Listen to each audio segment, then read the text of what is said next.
kind of dark.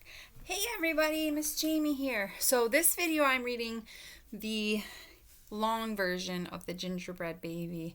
We're going to be reading the shorter version, and I'll read that one in the next video. But I wanted to share both of them with you.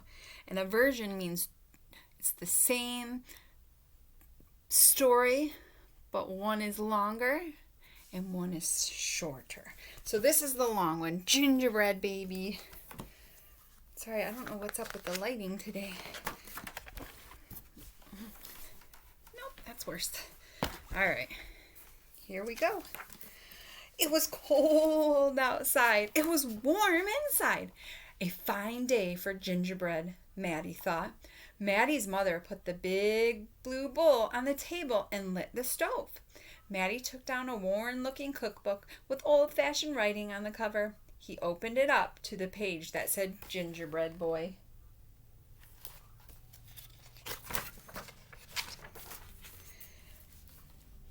They measured and mixed. Maddie rolled the dough into the shape of the gingerbread boy, and they popped him in the oven. Bake a full 8 minutes, no more, no less, and do not peek. The recipe read.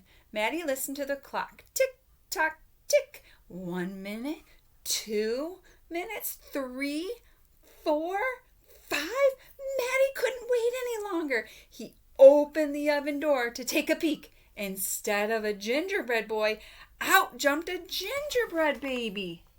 Uh-oh. He pranced around the big blue bowl. I'm the gingerbread baby, fresh from the pan. If you want me, catch me if you can.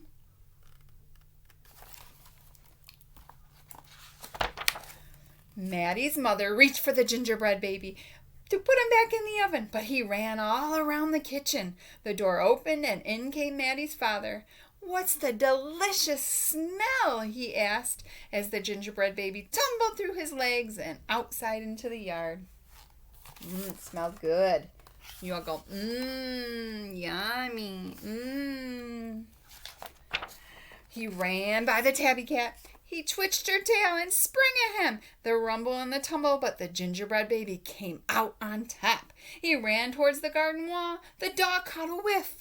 That's like a smell of tasty ginger and sniffed along behind him. But the gingerbread baby was halfway up when the dog caught up. He barked and he barked as the gingerbread baby climbed over the wall. He's just getting away from everybody. He's fast. Maddie was still inside. He could hear his mother and father yelling. He heard a cat meowing and a dog barking, and he heard the gingerbread baby shouting, "Catch me if you can." Maddie opened up the worn-looking cookbook for the second time. Meanwhile, the gingerbread baby wheeled on down the path into the barn. The goats looked up as he somersaulted across their backs. The last one tried to catch him, but the gingerbread baby was too fast. And I think when it says he was trying to catch him, he was trying to eat him. Catch him with its mouth.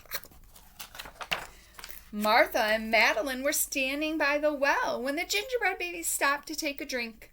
They looked at each other and winked. Martha started to talk to him, while Madeline tiptoed up behind him with the bucket. But they couldn't fool that gingerbread baby.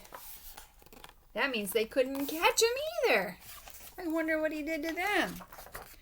He took a braid from Martha and a braid from Madeline and tied them in a knot, and he ran down the road. Back at the house, Maddie stirred, mixed, and rolled the dough. He shaped it, he put it in a pan and into the oven. Tick, tock, tick. 8 long minutes. This time he didn't peek. I will catch him if I can, Maddie said to himself. Ooh, I wonder what he is cooking. Maybe another gingerbread baby so he has a friend? Or maybe a gingerbread house? As he was bouncing along, the gingerbread baby saw a farm wagon just ahead. He jumped in and settled down for the ride. Next to Mama Pig, the smell of gingerbread was too much for her. She tossed him high in the air, closed her eyes, and opened her mouth. But the gingerbread baby twisted in the air and came down hard on her porky snout. That's her nose. Called pig's nose, snout. I'm the gingerbread baby, too quick for mother and father, too fast for the cat, the dog, the goats, too clever for Madeline and Martha, too smart for Mama Pig. Who's left? Catch me if you can. He's just getting away from everybody. Feeling smug, the gingerbread baby strolled along by himself until he came to a bridge that crossed over to the village. Just as he got to the middle, he heard running feet behind him and saw a crowd of villagers. Those are people. Ahead of him, the gingerbread baby was trapped. He jumped up into the railroad railing, flipped through the air, and landed on a chunk of ice floating down the river. Now, it's probably hard to see, but look at, he's right down here. See where my finger is down here? He's on a piece of ice going down the river. The ice bobbed along with the gingerbread baby, dancing on top and singing in a loud voice, "Look at me!" And what do you see? The best gingerbread baby ever, until his feet got cold and he jumped ashore. Who was that watching from the trees? It was the fox. He crept up behind the gingerbread baby, ready to eat him up. But the fox couldn't help himself and he licked his chops. You lick your chops? Smack, smack, the gingerbread baby heard, and he ran as fast as he could. He even got away from that sneaky fox. He is super fast. Just when the fox was catching up, the gingerbread baby saw the milk and cheese man with his can of milk. The perfect hiding place, he thought. He lifted the lid and lowered himself inside. He was so pleased that he sang at the top of his gingerbread voice, "Ha ha, hee hee, you'll never find me. I'm the gingerbread baby. Catch me if you can." The milk and cheese man heard the gingerbread baby's voice. "Who is meddling with my milk?" That means messing around. He shouted and lifted the lid, but the gingerbread baby was ready. He jumped up and tweaked his nose. Tweak!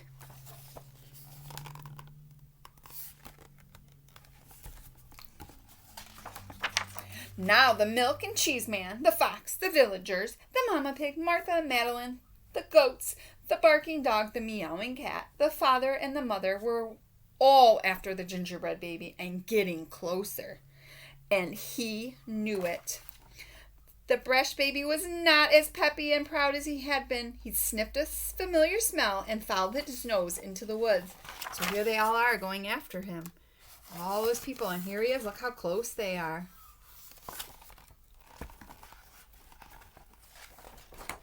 He couldn't believe what he saw.